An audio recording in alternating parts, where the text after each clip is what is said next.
কংগ্ৰেছত বিসম্বাদ নিৰ্বাচনী ভৰপকৰ সময়তে গৌৰৱ গগৈৰ বিৰুদ্ধে কংগ্ৰেছৰ জ্যেষ্ঠ নেতাৰ বিসম্বাদ গৌৰৱ গগৈ ৰকিবুল হুছেইনৰ বিৰুদ্ধে ক্ষোভ উজাৰি প্ৰাক্তন সভাপতি ভূপেন বৰাই কংগ্ৰেছ ত্যাগ কৰাৰ পাছত আন এক মুখ্যম আঘাতৰ সন্মুখীন হ'ব পাৰে কংগ্ৰেছ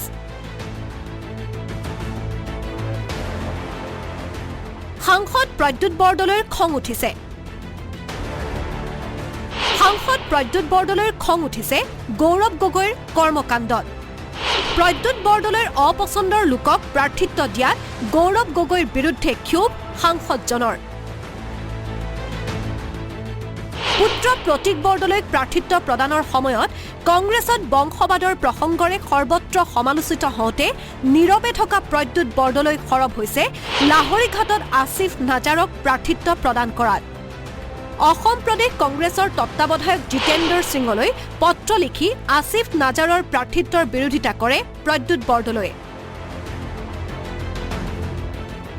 দল ত্যাগৰ ভাবুকি দি পত্ৰ প্ৰেৰণ কৰিছে সাংসদজনে আসিফ নাজাৰৰ বিৰুদ্ধে 2025ৰ 27 এপ্ৰিলত ঢিঙত হোৱা আক্ৰমণৰ অভিযোগ উত্থাপন কৰিছে প্ৰদ্যুৎ বৰদলৈয়ে প্ৰদেশ কংগ্ৰেছৰ সভাপতি গৌৰৱ গগৈয়ে আসিফ নাজাৰক একেখন মঞ্চতে আসন দিয়াৰো অভিযোগ কৰে সাংসদ বৰদলৈয়ে স্ক্ৰিনিং কমিটিক নাজাৰৰ বিষয়ে জনোৱাৰ পিছতো গুৰুত্ব নিদিয়াৰ অভিযোগ কৰে প্ৰদ্যুৎ বৰদলৈয়ে পত্ৰ প্ৰেৰণতে ক্ষান্ত নাথাকি কংগ্ৰেছৰ উপসভাপতি নৱ তালুকদাৰক লগত লৈ দিল্লী পালেগৈ প্ৰদ্যুৎ বৰদলৈ আত্মসন্মানত আঘাত লাগিছে প্ৰদ্যুৎ বৰদলৈৰ দিল্লীত কেচি বেণুগোপালৰ সাক্ষাৎ নাপালে প্ৰদ্যুৎ বৰদলৈয়ে কাৰো হাতে ভৰিয়ে ধৰি থাকিব নিবিচাৰে বুলি মন্তব্য নগাঁও জিলা পুলিচে নিজাববীয়াকৈ সুমোটো যিটো কয় সুমোটো কেছ ল'লে ইনভেষ্টিগেট কৰিলে তেওঁলোকে কৰি পেলাই পিছত মোক দেখুৱাইছে যে তেওঁলোকে সেই দুৰ্বৃত্তৰ দলটোৰ মোবাইল এটাও পালে সেই তেনেকৈ তেওঁলোকে মোবাইল টাৱাৰ ট্ৰেচ কৰি পেলাই অৱশেষত এজনে দুজনক তেওঁলোকে এৰেষ্ট কৰিলে এইটো লাহৰীঘাটৰ যিজন মূল দুৰ্বৃত্ত তেওঁৰ নাম হ'ল ইমদাদুল ইছলাম মই আগতে চিনি নাপাওঁ ভালকৈ তেনেকৈ তেওঁক কৰায়ত্ব কৰিলে আৰু তেওঁ পুলিচৰ আগত বোলে কনফেশ্যনো কৰিছে যে সেই সময়ত যিটো মোৰ ওপৰত আক্ৰমণ চলিছিলে লাহৰীঘাটৰ যিজন কংগ্ৰেছৰ MLA আসিফ নাজাৰৰ ডিৰেকশ্যনত পৰামৰ্শ মতে তেওঁ মোক আক্ৰমণ কৰিলে মই বুজিয়ে পোৱা নাছিলোঁ মইনো আসিফ নাজাৰৰ কি পানী খোৱা পুখুৰীত বি ঢালিলোঁ কিন্তু যেতিয়া এইবিলাক কথাবিলাক ওলাই পেলাই এই দুৰ্বৃত্তজন জেললৈ গ'ল আৰু তেওঁৰ ওপৰত চাৰ্জশ্বিটটো পুলিচে দাখিল কৰিলে মইতো আৰু এনেকৈ গৈ পেলাই এনেকৈ হাতযোৰ কৰি কেচি বেণুগোপালৰ ঘৰৰ সন্মুখততো মই ৰৈ থাকিব নোৱাৰোঁ আমাকতো বাৰে বাৰে যদি পদাঘাত কৰি অপমানিত কৰা হয় জানি শুনিও তেতিয়াহ'লে স্বাভাৱিকতে এইটোৱে আমাক ক্ষুণ্ণ কৰিবই মই যদি অপমানিত বোধ কৰি থাকিব বাৰে বাৰে তেতিয়াহ'লে মই কেনেকৈ কাম কৰিম মই খুব আচৰিত হ'লোঁ যেতিয়া আমাৰ MLA জনে তেওঁক গৈ পেলাই গামোচা পিন্ধাই পেলাই আদৰণি জনালে ঘৰত নি পেলাই আদৰণি জনালে অকল সেয়াই নহয় তাৰ কেইদিনমানৰ পিছত এই ইমদাদুল ইছলাম বোলাজনক আসিফ নাজাৰে আমাৰ কংগ্ৰেছ দলৰ MLA জনে নি পেলাই একেবাৰে গৌৰৱ গগৈৰ ঘৰ পোৱালেগৈ আৰু গৌৰৱ গগৈৰ হতুৱাই তেওঁক বৰ সসন্মানে আকৌ গামোচা পিন্ধোৱালে এই কথাটো মই যেতিয়া ভিডিঅ'টো দেখিলোঁ মই বাহিৰত আছিলোঁ মানে মই সমষ্টিত আছিলোঁ তেতিয়া মই লগে লগে ফোন কৰি পেলাই গৌৰৱ গগৈক ক'লোঁ যে এইটো বস্তু খুব অপমানজনক হৈছে মোৰ কাৰণে কাৰণ এই মানুহজনক এনেকৈ চাৰ্জশ্বিট দিয়া হৈছে এই মানুহজনে মোৰ ওপৰত আক্ৰমণ কৰিছে মই সাংসদ আৰু অভিযোগ মতে আমাৰ নিজৰ দলৰ MLA জনে এই ঘটনা যদি গোটেইটো ইঞ্জিনিয়াৰিং কৰিছে তেতিয়াহ'লে এইটোতো খুব দুখৰ কথা ইপিনে পুত্ৰৰ প্ৰাৰ্থিত্বৰ ক্ষেত্ৰত তেওঁ কোনো হাত নাই বুলি কয় প্ৰদ্যুৎ বৰদলৈয়ে কেতিয়াও মোৰ ল'ৰাক বাপেকৰ পুতেক বুলি পৰিচয় দি পেলাই মই মাৰ্ঘেৰিটালৈ MLA হ'বলৈ পঠিওৱা নাই তেওঁক ছ'চিয়েল মিডিয়াৰ দায়িত্ব দিছিলে আৰু তেতিয়াই দলৰ সভাপতিজনে গৌৰৱ গগৈ ডাঙৰীয়া তেওঁ কৈছিলে যে মাৰ্ঘেৰিটাত কংগ্ৰেছ দলটো খুব দুৰ্বল হৈ আছে, তুমি কাম কৰা। আৰু মই জনামতে যোৱা ছমাহমান সকলো বাদ দি, ছমাহতকৈ বেছিয়ে হ'ল তেওঁ তাত কাম কৰি আছে। হয়তো সেইটো স্বীকৃতি হিচাপে দলে চাগে তেওঁক প্ৰাৰ্থিত্ব দিছে, কিন্তু সম্পূৰ্ণভাৱে আমাৰ ল'ৰা প্ৰাপ্তবয়স্ক, মই কেতিয়াও তেওঁ জীৱনত ল'ব পৰা কোনো সিদ্ধান্ত মই কেতিয়াও জাপি দিয়া নাই। প্ৰদ্যুৎ বৰদলৈৰ আপত্তি সন্দৰ্ভত প্ৰতিক্ৰিয়া ব্যক্ত কৰিছে লাহৰীঘাটৰ প্ৰাৰ্থী আসিফ নাজাৰে। উল্লেখযোগ্য যে আসিফ নাজাৰৰ পৰিৱৰ্তে লাহৰীঘাটত ডাক্তৰ ফৰিদুল হুছেইনক প্ৰাৰ্থিত্ব প্ৰদানৰ পোষকতা কৰে প্ৰদ্যুৎ বৰদলৈয়ে। মাত্ৰ 2 মাহ পূৰ্বে কংগ্ৰেছত যোগদান কৰিছিল ডাক্তৰ ফৰিদুল হুছেইনে।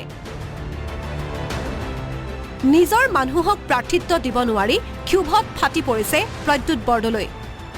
ইপিনে বিভিন্ন সময়ত প্ৰদ্যুৎ বৰদলৈয়ে কংগ্ৰেছ ত্যাগ কৰি বিজেপিত যোগদান কৰিব বুলি চৰ্চা হৈ থাকে।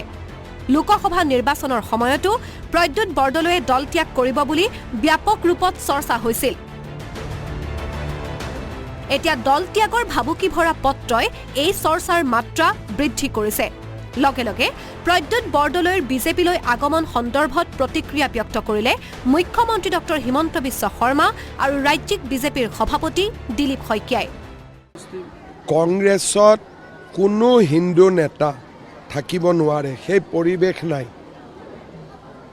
মইতো ভাবোঁ যে কংগ্ৰেছত 2030 চনৰ ভিতৰত কোনো এজনো হিন্দু মানুহ আপোনালোকে নাপাব। লাহে লাহে সকলোৱে দল এৰি গৈ থাকিব। প্ৰদ্যুৎ বৰদলৈৰ লগত মই কথা পতা নাই, কাৰণ তেওঁ চিটিং MP, বিজেপিত আহিলেতো তেওঁৰ MP চিটটো যাবগৈ। সেইকাৰণে মই তেওঁৰ সময়টো 2029 ৰাখি থৈছোঁ। কংগ্ৰেছৰ পৰিৱেশ খুব বেয়া, আৰু যেতিয়াৰ পৰা কংগ্ৰেছত নতুন সভাপতি হ'ল তেওঁৰ চিন্তা ধাৰণাটো বেলেগ বেলেগ। ৰাইজৰ লগত তেওঁৰ সম্পৰ্কই নাই। সেইকাৰণে এজনৰ পিছত এজন মানুহ অসন্তুষ্ট হৈছে। কোনো হিন্দু কংগ্ৰেছত থাকিব নোৱাৰে বুলি দোহাৰে মুখ্যমন্ত্ৰীগৰাকীয়ে।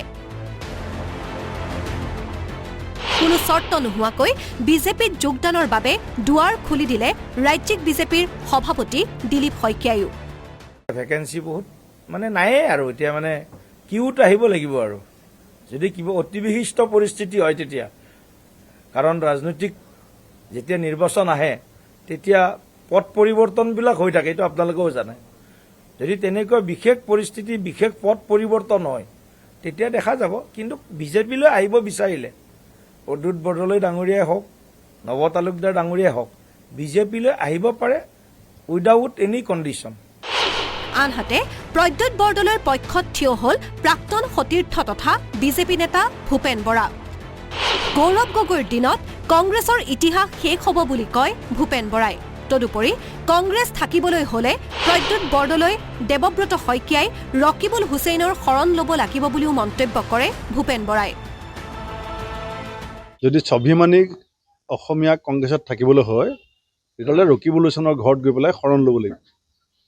এতিয়া উদাহৰণস্বৰূপে যদি আপুনি চায়, অকল যে প্ৰদ্যুৎ বৰদলৈ ডাঙৰীয়া, মোৰ সন্মুখত ৰাহুল গান্ধীৰ মিটিঙত ৰকিবুল হুছেইনে কৈছে যে প্ৰদ্যুৎ বৰদলৈক নগাঁৱৰ পৰা মই জিকাই আনিছোঁ, মই টিকেট দিছোঁ। আহোমৰ গৌৰৱোজ্জ্বল 600 বছৰীয়া ৰাজত্ব যেনেকৈ ল'ৰা ৰজাৰ দিনত অৱক্ষয় ঘটিছিলে, আৰু ল'ৰা ৰজাৰ সেনাপতি এই মন্ত্ৰী কোন আছিলে? ল'ৰা ৰজাই কাৰ পৰামৰ্শ মতে চলিছিলে? এতিয়া গৌৰৱ গগৈ সেই ল'ৰা ৰজাৰ ভূমিকাত অৱতীৰ্ণ হৈছে 150 বছৰীয়া কংগ্ৰেছৰ সোণোৱালী ইতিহাসৰ অৱক্ষয় ঘটাবৰ কাৰণে। প্ৰদ্যুৎ বৰদলৈৰ এই স্থিতিয়ে পুত্ৰ প্ৰতীক বৰদলৈৰ নিৰ্বাচনী কুচকাৱাজ প্ৰভাৱিত কৰিবনে নকৰিব? যদি প্ৰদ্যুৎ বৰদলৈয়ে কংগ্ৰেছতে থাকে তেন্তে ভৱিষ্যতে দলত কেনে মৰ্যাদাৰে থাকিব প্ৰদ্যুৎ বৰদলৈ? কংগ্ৰেছত গৌৰৱ গগৈৰ নেতৃত্বক লৈ যে আপত্তি আছে সেয়া পুনৰ স্পষ্ট কৰি দিলে এইজন জ্যেষ্ঠ নেতাৰ স্থিতিয়ে। ব্যুৰ' ৰিপৰ্ট, আসাম টক্স।